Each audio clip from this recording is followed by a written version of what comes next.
हिंदी साहित्य से एमए कर रहे प्रिय विद्यार्थियों, हम टूटना कहानी का सारांश नंबर 2 पढ़ने जा रहे हैं। टूटना कहानी का सारांश हमने आरंभ किया कि आरंभ किस तरह से गोडसे से आरंभ होता है और फिर लीना और किशोर की कहानी आरंभ होती है। लीना ने 8 साल बाद क्यों कर खत लिखा, वह अपने ऑफिस में बैठ करके विचार करता है। किशोर लीना पर विचार करते हुए लीना की परिस्थिति को अपने अनुकूल पाता है, यानी लीना के, और अपने प्रतिकूल पाता है। यानी लीना और किशोर की स्थिति में रात दिन का अंतर है। किशोर सामान्य निम्न परिवार से है तो लीना मध्यम वर्ग से। लीना के पिता दीक्षित इनकम टैक्स कमिश्नर होते हैं। उनका लालन पालन जिस तरह से होता है, और इधर किशोर है जो ट्यूशन पढ़ा करके अपनी रोजी रोटी चला रहा है। ऐसे में वो लीना के पिता दीक्षित से डरता है, भय खाता है, और उसे याद आता है फिर लीना से 8 साल पहले वो किस तरह से मिला और 8 साल किस तरह से जिंदगी गुजरती है। वो सोचता है कि छोटी छोटी बातों का महत्वपूर्ण होने की शुरुआत कैसे हुई उसे पता नहीं, लेकिन ये जरूर पता है कि वो छोटी छोटी बातें खत्म वहां नहीं हुई जहां होना चाहिए था, जहां लीना और किशोर दोनों अलग अलग रास्ते पर चल पड़ते हैं, बिल्कुल अलग हो जाते हैं हमेशा के लिए। चूंकि छोटी छोटी बातें थी जो उन्हें अलग करती। यहां तक कि एक दिन लीना के पिता एक शादी की पार्टी में होते हैं और वहां खाना चल रहा होता है।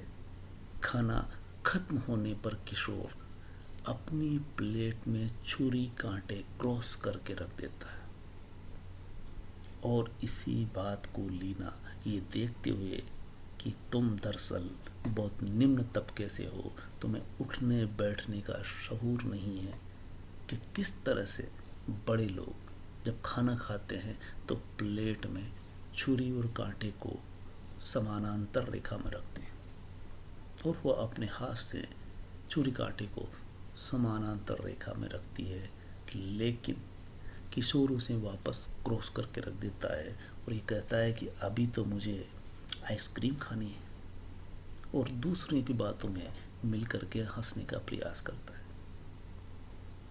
इस तरह से वो देखती है कि वो जिस तरह से पानी पीता है घट घट करके, और जिस तरह से वो खाना खाता है चप चप करके, ये सारी बातें उसे गंवारा नहीं।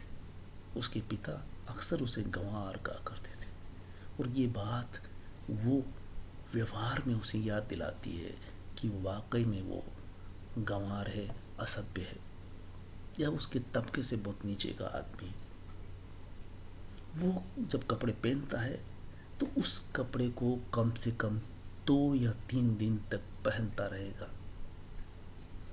और ये बात उसे बिल्कुल गंवारा नहीं थी कि कोई 3 दिन तक बिना प्रेस टूटी हुई प्रेस के कपड़े पहने। किशोर ये कहता है कि प्रेस करके फिर रात में बिस्तर पर सो जाना, ये प्रेस करने वाले की तौहीन है, जो कितनी मेहनत से प्रेस करता है और हम उनको पहन करके बिस्तर पर सो जाते हैं। प्रेस करके तो ऑफिस में जाया जाता है, घर पर तो चाहे जैसे कपड़े पहने जा सकते हैं। एक बार वो इंटरव्यू के लिए घर से निकल रहा होता है, तो उसी समय लीना उसकी जाने की तैयारी कि वो क्या पहनेगा, क्या खाएगा, वो सब अटैची में रखे जाने लगते हैं, बिस्तर तैयार किए जाते हैं। इस तरह की तैयारी देख के वो कहता है कि भाई ऐसा है, तुम जितना बांध रही हो मैं थर्ड क्लास रेलवे में जब जाऊंगा तो वहाँ बैठने तक की जगह नहीं होगी, वहाँ बैठ कर के खाने की तो सोचा भी नहीं जा सकता। मैं सफ़र में खाता भी नहीं हूँ। और कम से कम सामान लेकर के वो जाना चाहता है, और लीना उसको इस तरह से बांधती है सामानों को कि जैसे वो लंबे सफ़र पर जा रहा हो। तो ये दोनों को रहने के स्तर का फ़र्क है। उनके घर में टी सेट नहीं था, टी सेट घर छूट गया था, घर जा नहीं सकते थे, तो टी सेट स्वयं किशोर बाजार से खरीद लाता है अपनी पसंद के। उसे देखते ही लीना नाक मुंह सिकोड़ देती है, क्योंकि उसके स्तर से बहुत निम्न स्तर के टी सेट उठा लाता है। और जब कभी वो होटल में खाना खाता है तो टिप देने पर बहस होती है। वो टिप देना नहीं चाहता, देता है तो एक आना, और वो कहती कम से कम 4 आने तो दी जाए। इसी दौरान अंग्रेजी विभाग का मेहता उनके बीच आता है। अंग्रेजी विभाग से संबंधित वह ट्यूशन करना चाहती है, चूँकि लीना अभी पढ़ लिख रही है, तो मेहता घर आकर के उसे पढ़ाता है। एक बार वो तीनों होटल में जाते हैं। मेहता 10 रुपये का भुगतान करता है और चवन्नी के भर उस टिप के लिए छोड़ देता है। तो लीना और किशोर में बहस हो जाती है कि ये हमारे, तो इसको बिल्कुल गलत समझते हैं। उस समय किशोर को अच्छा नहीं लगता, और किशोर ये कहता है कि तुम फालतू पैसे उड़ाते हो, इनकी आदतें बिगाड़ते हो।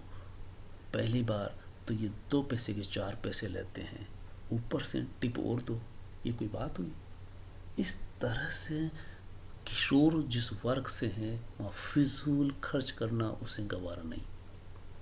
लीना जब घर से बाहर निकलती है तो सच सवर करके निकलती है। तब वो देखता रह जाता है, देखता है कि उसका मैचिंग सेंस किस तरह का है, उसके जीवन में कितनी नफासत है, या उसके उठने बैठने में कितना आभिजात्य झलकता है। और इसी से वो उससे दूर होता चला जाता है। कई बार समझता है कि वह लीना के लायक नहीं है। लीना और मेहता दोनों कई तरह की बातें करते हैं। उसके सामने बैठ करके एक बार अखबार में जहाज क्रैश होने का समाचार सुना, तो वो उसी बात को आगे बढ़ाते हुए विस्काउंट शब्द का इस्तेमाल करता है। और लीना और मेहता दोनों कहते हैं कि इसमें विस्काउंट नहीं आएगा, वाई काउंट आएगा। मेहता ये कह देता है कि लीना, तुम्हारी अंग्रेजी बहुत अच्छी है, चूँकि तुम कॉन्वेंट में पढ़ी हो। जो कॉन्वेंट में पढ़ते हैं उनकी ये अंग्रेजी अच्छी होती है, और किशोर सरकारी स्कूल में पढ़ा हुआ है, उसे अंग्रेजी के शब्द का इस्तेमाल करना नहीं आता। ये बात उसे बहुत बुरी लगती है, खास करके मेहता के द्वारा कही जाना।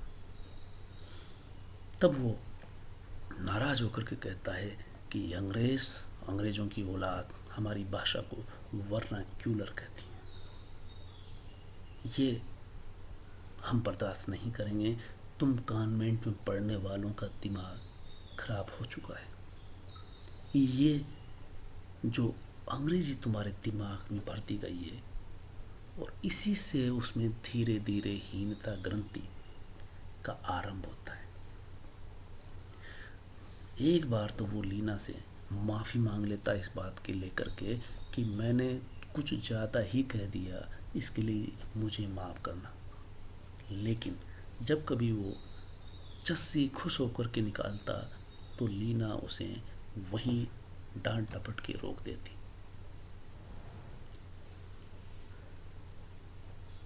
मेहता और लीना दोनों कभी कपड़ों की बात करते, कभी दिल्ली मुंबई और कभी फिल्मों की बातें करते।